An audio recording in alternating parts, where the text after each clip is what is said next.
Os, iyakin ka eh. Nung minsang tinulak ka ni Bobet sa sapa at napaligo ka ng wala sa oras, walang tigil ang awa mo nun. Dinig hanggang bayan ang palahaw mo, sabi ni Kuya Ron. Paano? Wala akong dalang damit nun na paligo at hindi ako handang magtampisaw, pagtatama ni Ate Del. Kawawang babae, basang-basa, hapit na hapit ang damit. Wala ka pa yatang suot na pang ibabang panloob nun. Humahagalpak si Kuya Nix habang nag-high five pa sila ni Kuya Ron at Kuya Bobet. Tumayo pa si Kuya Nix at parang nag-demonstrate kung paano hawak ni Ate Del yung basang damit niya. Na-imagine ko yung itsura niya nun. Siguro, nakamanipis na damit na hapit sa katawan at bakat na bakat ang harapan at bandang ibaba niya. Parang comedy si Kuya Nix. Pilit, tinatakpan ng kanyang harapan. Palipat-lipat ang kamay habang kunwari nagpapalahaw. Sigawan sila at tawanan. Halos gumulong na si Kuya Bobet sa sahig sa katatawa. Ang lakas ng pagtanggi ni Ate Del nun. Tumayo pa at pinagpapapalo si Kuya Nix. Sabay tanggal ng mga kamay nito na kunwari nakatakip sa katawan niya. Para silang mga bata na uwi sa yakapan ng eksena. Napagod sila at umupo. Habol ang hininga. Nagtaas ng bote si Kuya Ron. Sumunod naman sila. Pati bote ko, klinik ni Kuya Ron. Nagsimula silang balikan ang kanilang mga alaala nung lumalaki sila. Habang nag-uusap sila, pansin ko ang kakaibang closeness nilang apat. Para akong na-out of place sa usapan na yun. Pero habang nagkukwentuhan sila, paminsan-minsan, inaakbayan naman ako ni Kuya Nix o kaya sinasama sa kanilang high five. Kaya feeling ko, kasama pa din ako kahit di ako makarelate sa kwentuhan nila. Okay ka lang ba, Bunsoy?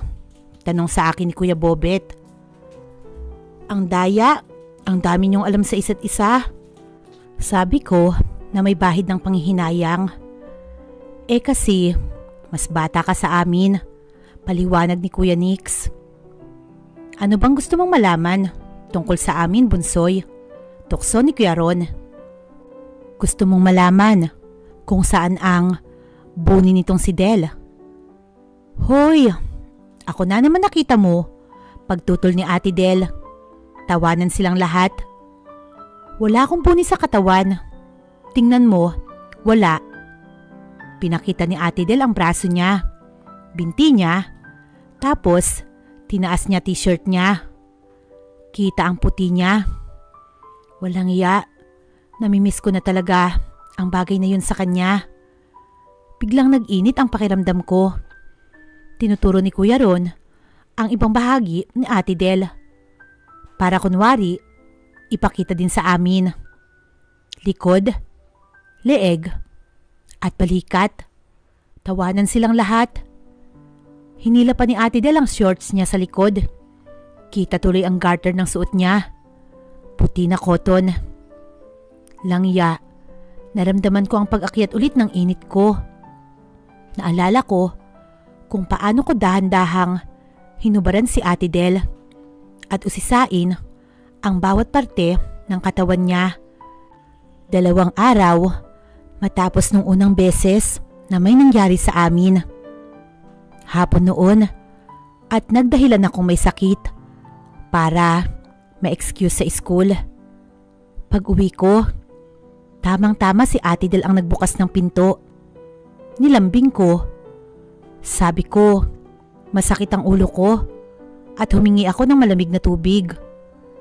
Dali-dali akong umakyat sa kwarto ko, sabay hubad ng pantalon at damit. Naka-white lang ako ng panloob at humiga sa kama na kunwari masakit ang ulo. Sumunod agad si Ate Del. Narinig ko ang pagbukas ng pinto. Hindi na siya kumatok. Tinawag niya ang pangalan ko. Sabay sabing, dala na niya yung hiningi ko na malamig na tubig. Umupo siya sa gilid ng kama. Amoy bagong paligo siya. Parang may mainit na kakaibang amoy niya na pumasok sa katawan ko at lalong nagpaigting ng aking pagnanasa. Magmula nung may mangyari sa amin, hindi na aalis sa isip ko ang kahiligan. Nagpapasaya ako ng sarili pagising ko sa umaga, bago matulog, at minsan pati sa tanghali sa school. Alam ko, nakitang-kita ni Ate Del at halatang halata ang bagay na to sa akin dahil sa aking suot. At hindi pwedeng hindi niya mapansin yun kasi kakaiba ang itsura niyon dahil nga iba na ang nararamdaman ko. Tinanong niya ako kung gusto ko ng gamot. Tumanggi ako. Dumaing ulit ako na masakit ang ulo ko. Pinatong niya ang kamay niya sa noo ko at dahan-dahan niya itong hinagod. Dahil nakadukwang siya, dumadampi sa katawan ko ang duster niya. Pinatong ko ang kamay ko sa may legs niya. Tuloy siya sa pagmamasahe sa ulo ko habang unti-unti kong hinahawakan ang tayo niya pataas. Tumawa siya. Ikaw ha? Kung ano-ano pa ang drama mo, bulong niya sa akin. Tumawa din ako. Niyapos ko bigla ang lower body niya. Sabay subsob ng ulo ko sa kanyang harapan. Para akong biglang naglasing sa pinaghalong amoy ng sabong pampaligo, detergent na ginagamit sa paglalaba, ng kanyang panloob at duster niya, lotion na ginagamit niya sa legs niya, at kung ano-ano pang amoy na galing sa kanya. Pinahiga ko siya sa kama at dahan-dahan kong hinubad ang duster niya. Wala siyang tutol at tila nasisiyahan siya.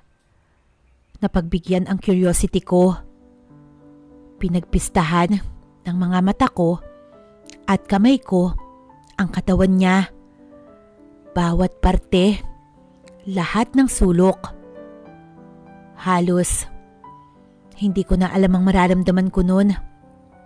Kulang na lang, memoryahin ko ang sukat niyon.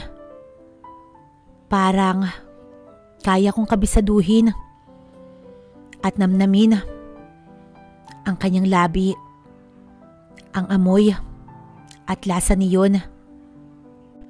Yun yung unang beses na pinakita niya sa akin kung paano magpasaya ng sarili ang babae. Nakaupo ako, halos 2 inches mula sa bagay na yun. Titig na titig ako sa bulaklak na yun hanggang sa makita ko na narating niyang sukdulan. Gusto kong makita kung paano ang nangyayari sa babae kapag sila ang nagpapasaya sa kanilang sarili. Huy! Biglang naramdaman ko ang hampas sa akin ni Kuya Nix. Bumulong siya sa akin. Parang ang sarap ng ini-imagine mo ah. Sabay tawa ng malakas. Alam ko na.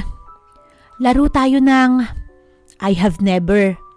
Mungkahi ni Kuya Bobet. Hindi ko alam ang laro, kaya di ako umiimik. Sus, ano pa naman kaya ang sekreto mo na di pa alam ng lahat? Puna ni Kuya Ron. Gusto kong malaman ng mga sekreto ni Bunsoy. Sabat ni Kuya Nix. Namula ako at hindi lang dahil sa epekto ng beer. Wala akong sekreto ha, sabi ko. Pero di ako makatingin sa kanila. Lalong nagtawanan ang lahat. Malalaman natin ngayon. Galing kay Kuya Bobet. Di nagsasalita si Ate Del. Nagkatinginan kaming dalawa. Tinaas ni Kuya Nix ang bote. Sabay udyok sa lahat. Para sa mga sekreto ni Bunsoy. Pinaliwanag ni Kuya Nix ang rules ng games. Take turns daw magsabi ng I have never. Tapos magbabanggit ng kahit anong experience, activity, action o kahit ano. Yung nakagawa ka ng bagay na yun, tutungga ng beer. Yung hindi pa, walang gagawin. Dun daw mabubuko kung sino ang nakagawa o hindi pa. Gusto kong mag-back out. Boring ng buhay ko, paglilinaw ko. Wala kayong mahihita sa akin. Baka sa inyo madami pa akong malaman. Tingnan natin, nakangiting tura ni Kuya Bobet. Sumulyap ako kay Kuya Ron. Napansin ko na nakatingin siya sa akin na parang nagtatanong. Bakit ganyan ka makatingin, Kuya Ron? Tanong ko. Tumawa siya. May malalaman na daw siyang tungkol sa secret life ko. Start na? Sigaw ni Kuya Nix. Medyo may tama na nga talaga kasi di lang tawa ng tawa. Nangyayakap pa. Kanina nangaakbay lang. Ngayon ang yayapos na. Tumingin si Kuya Bobet sa aming lahat. Hawak niya ang bote ng beer. Nilapag sa gitna. Sabay sabing, I have never. Yung nakatikim na ng babae sa buong buhay niya. Katahimikan. Tumungga silang lahat. Si Kuya Ron, si Kuya Bobet, si Kuya Nix at si Ate Del. Hinihintay nila ang gagawin ko. Tinungga ko yung bote ko sabay ngiti. Hiyawan silang lahat. Si Kuya Nix, biglang parang naghawi ng crowd. Dinipa niya kamay niya sa sahig. I have never had more than thrice in my life. Nakapokus ang atensyon ng tatlong kuya ko sa akin. Si Ate Del, parang gustong tumawa. Nakangiti ako. Hawak ko bote ng beer. Gusto kong tumawa dahil parang nanunood ng basketball game si Kuya Nix.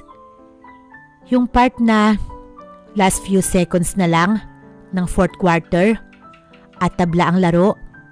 Tapos biglang nag-shoot ng bola at hinihintay ng lahat kung masushoot o hindi. Ilan ba? Sabi mo, Kuya Nix? Thrice? Paglilinaw ko kunwari.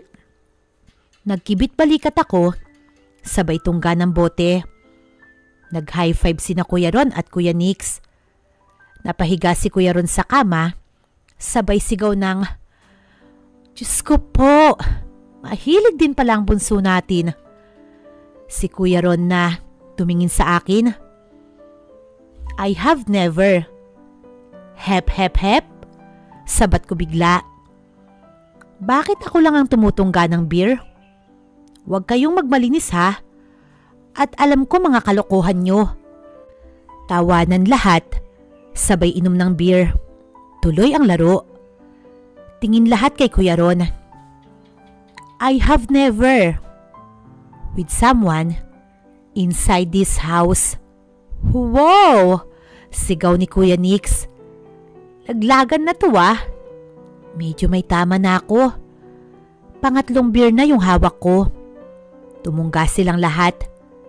Nagtawanan. Sa kilos ng mga kapatid ko, parang di nila inaasahan at di nila expected na tutungga ako sa tanong na yun. Nahirapan pa si Kuya Nix nung nakita niya akong tumungga ng bote. Seryoso ka? Tanong ni Kuya Nix. Lumaki mata niya. Nagtinginan ang tatlong kuya ko. Walang iya, bulong ni Kuya Bobet. Parang nag-uusap ang kanilang mga tinginan. Kumakain si Ate Del ng chichirya. Parang deadma lang sa usapan pero nung nagtagpo mata namin, parang nagkaintindihan kami. Ang pagkakaintindi ko, sa sinasabi ng mata niya, mas mabuti na din na malaman nila.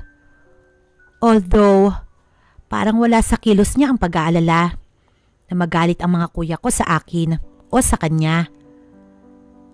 Teka, i-confirm natin to ha, banat ni Kuya Nix. Halatang gustong ma-confirm ang suspetsa niya. Hawak niya bote ng beer. Itinaas niya.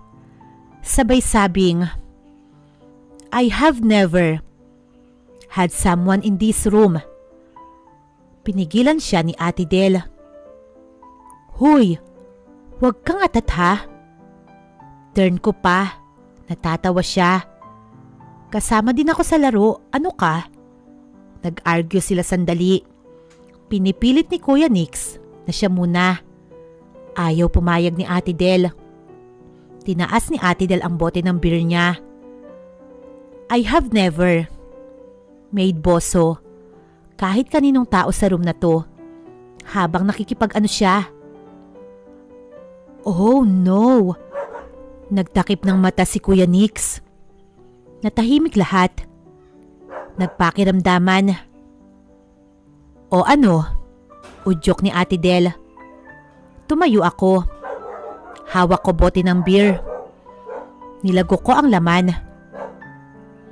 Os, hindi makapaniwala si Kuya Nix. Kanino? Bulong ni Kuya Bobet. Di ko mabasa ang reaksyon sa mukha ni Kuya Ron. Nakaupo siya. Hawak ang bote ng beer. Nakatingin lang sa amin. Hindi siya nakangiti. Pero hindi rin siya mukhang galit. Parang may iniisip siyang malalim. Sa palagay ko, may sumasagi sa isipan niya at ina-analyze kung tama ba ang hinala niya. Oh, ano na? Pangungulit ko. Nakatingin ako kay Kuya Nix at Kuya Bobet. Gusto kong malaman kung nabusuhan na rin ba nila si Kuya Ron. Malakas kasi ang kutob ko na mas nauna pa silang nakaboso kay Kuya Ron at kay Ate Del kaysa sa akin. Wala silang ginawa. Napaisip ako. Ako lang ba ang nakakaalam tungkol kay Kuya Ron at Ate Del? Wala pala kayo eh. Sigaw ko. Medyo tipsy na ako kaya medyo malakas na ang loob ko na mangantsaw. Tumingin ako kay Kuya Ron. Ganun pa din ang ekspresyon ng mukha niya. Nag-iisip. Tumayo si Ate Del at nagpaalam. Pupunta daw sa CR, sa baba. Ihing-ihi na daw siya. Pinigilan siya ni Kuya Nix. Huwag daw madaya at corny. Nagpilit si Ate Del. Sinabing talagang ihing-ihi na siya. Diyan ka na lang sa banyo namin umihi. Mando ni Kuya Ron. Gusto mo samahan pa kita eh. Ulol! Sigaw ni Ate Del. Sabay takbo papunta sa banyo. Kung saan ko nabusuhan sila ni Kuya Ron. Ilang araw pa lang ang nakakaraan.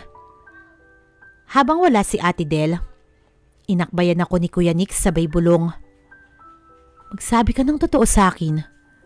Sino sa amin ang binobosohan mo? Ako ba? Tumawa ako. Hinigpitan niya ang akbay niya sa akin. Sabay ulit ng tanong.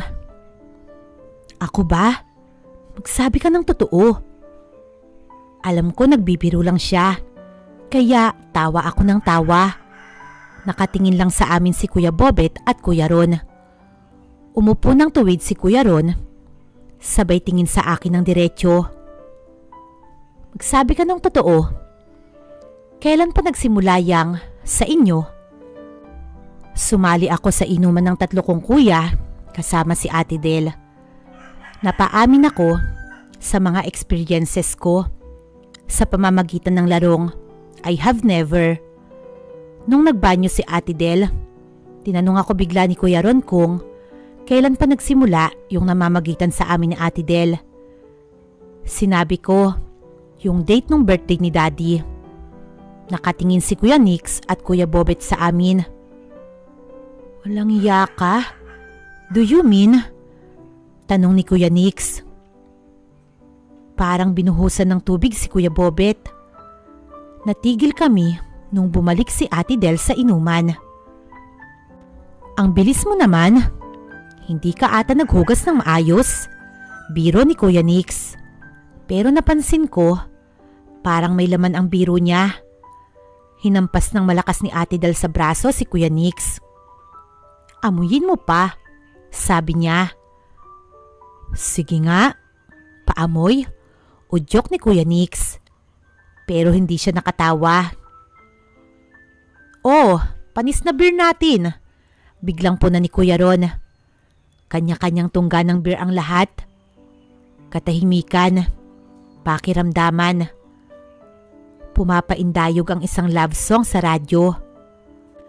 Narinig naming nagring yung telepono sa baba ng bahay. Tumayo si Kuya Bobet. Malamang, syota daw niya yun. Nagche-check na naman kung nasa bahay siya. Sumabay palabas si Kuya Nix. Kukuha daw ng yelo at beer sa ref. Halatang may gustong pag-usapan ang dalawa. Naiwan kami ni Kuya Ron at Ate Del sa kwarto. Nakahiga ako sa sahig. Pagtingin ko sa dalawang naiwang kasama ko sa kwarto, nakaupo na si Ate Del paharap kay Kuya Ron at nag-uusap sila ng pasikreto. Nagpasya akong magsalita. Kuya Ron, galit ka ba sa akin? Tumingin silang dalawa sa akin. Tumayo si Kuya Ron at sinenyasan akong sumunod sa kanya sa kwarto niya. Sandali lang kami. Sabi niya kay Ate Del. Naiwan si Ate Del. Kumakabog ang dibdib ko na sumunod kay Kuya Ron sa kwarto niya. Pagdating sa room niya, pinaupo ako ni Kuya Ron sa study table niya. Samantalang nakatayo siya sa harapan ko. Nagsindi ng sigarilyo. Bihira ko siyang makitang maninigarilyo kasi alam ko nagagalit si Mami pag may nagyuyosi sa loob ng bahay. Kami ba yung nabusuhan mo? I-start ng interrogation namin. Sinabi ko yung totoo. Pinaliwanag ko na aksidente lang yung pagkakahuli ko sa kanila sa akto, sa kwartong yun mismo. Mahal mo si Del? Sunod niyang tanong sa akin. Natawa lang ako. Kuya Ron, may nililigawan akong classmate ko. Anak ni Vice Mayor pa. Depensa ko. Parang lumiwanag ang mukha niya. So, kaladrill lang? Di ko maintindihan ang sinabi niya. Kaladrill? Pampaalis lang ng kati. Paglilinaw niya. Natawa ako at natawa din siya. That's good, sabi niya. Okay si Del. Pero marami kang hindi alam tungkol sa kanya. Kaya huwag kang magseseryoso. Hindi siya masamang babae. Pero hindi din naman kasi kayo para sa isa't isa. Ako naman ang nagtanong. Kayo kuya, seryoso ba kayo? Napabuntong hininga si Kuya Ron. Mahabang kwento. Pero to cut the story short, dati, nung I was your age, girlfriend ko siya. First time namin ang isa't isa, pero matagal na yun. Nagkaroon na kami ng iba't ibang partners. Tsaka, nagkaroon na rin kami ng kanya-kanyang buhay. Marami na ding nangyari sa kanya. But we will always be special to each other. Kahit wala na kaming feeling sa isa't isa. We really just like having while we can, when we can. Galit ka, Kuya Ron? Ulit ko. Ngumiti siya. Mukha ba akong galit? Hindi ha. Bakit naman ako magagalit sa'yo? But you need to be careful. Para di ka masaktan o mapahamak. Kukulitin ko sana siya na i-explain sa akin. Pero inunahan na niya ako. One day malalaman mo din. Pero I cannot tell you now. Hindi rin maganda na manggaling sa akin. Magtatanong pa sana ako, pero biglang sumilip si Kuya Nick sa kwarto. Nagpapaalam. Ipag-drive daw niya si Kuya Bobet at may kukunin lang sa bahay ng girlfriend niya. Mga 1 hour lang daw sila, babalik agad. Pumayag si Kuya Ron. Bago umalis si Kuya Nix, may iniwan siyang makahulugang salita. O mga bro, Isama niyo ako dyan ha. Napag-iiwanan ninyo kaming dalawa ni Bobit ah. Umiiling-iling siya pero nakatawa naman na lumabas sa kwarto. Kuya, may nangyayari din kaya kina Kuya Nix, Kuya Bobit at Ate Del? Sa pagkakaalam daw ni Kuya Ron, parang magbabarkada lang sina Del at Kuya Nix at Kuya Bobit. Pero napapailing siya. Sa bagay, hindi ko din inaasahan at wala din akong alam doon sa tungkol sa inyong dalawa. Kaya hindi ko rin masasabi. Parang nag-iisip siya ng ilang sandali sabay bawi. Hindi. Sa tingin ko, sa paniniwala ko, walang nangyayari sa kanila kasi magtropa ang mga yan eh. Barkada talaga sila kahit nung kami pa ni Del. Humiga si Kuya Ron sa kama niya. Napalapit lang sa study table niya. Gusto niya daw malaman kung paano nasimulan yung sa amin ni Ate Del. Kinuwento ko. Napansin ko na parang nagiinit si Kuya Ron sa kwento ko. Kasi napapamura siya. Sabay hingi ng details. Panay ang komentaryo niya. Langya talaga ang babaeng yan. Napakahilig. At talagang pati ikaw pinatos. Walang ya, ginawa niyo yun. Napagod na din ako kaya nahiga na ako sa kama. Halos katabi lang ni Kuya Ron habang nagkukwentuhan kami. Maya-maya, may kumatok sa kwarto. Alam ko si Ate Del yun kasi kaming tatlo lang ang naiwan sa bahay. Sumilip siya sa pinto. Ano na? Okay na ba kayo? Nakangiti niyang tanong. Baka naman, pwede na akong sumali kasi para akong baliw na mag-isang umiinom dito sa kabilang kwarto. Hirit pa niya. Lasing na ata ako, sabi ko.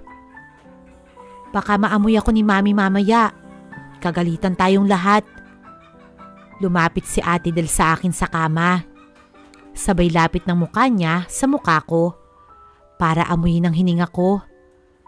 Hindi ko alam kung bakit ginawa ko yun. Siguro dapat biro lang yun o paraan ng panunukso. Pero biglang inangat ko ang mukha ko pasalubong sa mukha niya. Sabay halik sa bibig niya. Nagulat si Ate Del.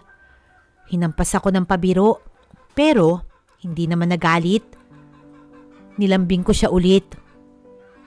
Amoy beer na ba hininga ko, Ate Del? Sige na. Amuyin mo kasi. Baka mapagalitan ako mamaya ni Mami. Pangungulit ko. Nung una ayaw ni Ate Del. Pero nakulit ko din. Nakatingin lang sa amin si Kuya Ron with curious expression on his face. Sige na nga. Ayan. Nilapit ulit ni Ate Del ang mukha niya sa mukha ko. Bigla ko siyang niyakap at hinatak pahiga sa kama. Sabay halik sa kanya. Tawanan kaming dalawa na parang mga paslit na nag-wrestling sa kama. Gusto niya akong kilitiin, samantalang ako naman, gusto ko siyang ipin down sa kama. Paggulong namin, biglang napunta siya sa side ni Kuya Ron. Naipit si Ate Del sa gitna, naming dalawa ni Kuya Ron. Biglang sumali si Kuya Ron sa harutan namin ni Ate Del. Dinikit niya katawan niya sa likod ni Ate Del, sabay hawak sa kamay nito at ipit sa mga legs nito gamit ang kanyang mga binti. Tumatawa si Kuya Ron habang inuudyokan ako. Ayan, Bunsoy, ayan. Sige, kilitiin mo na. Gawin mo na. Tumatawa silang dalawa habang nagpupumiglas si Ate Del at lalong hinihigpitan ni Kuya Ron ang hawak dito. Kinikiliti ko si Ate Del. Nung una talagang harutan lang. Sinundot-sundot ko ang tagiliran niya at pilit na hinahawakan ng kanyang kilikili.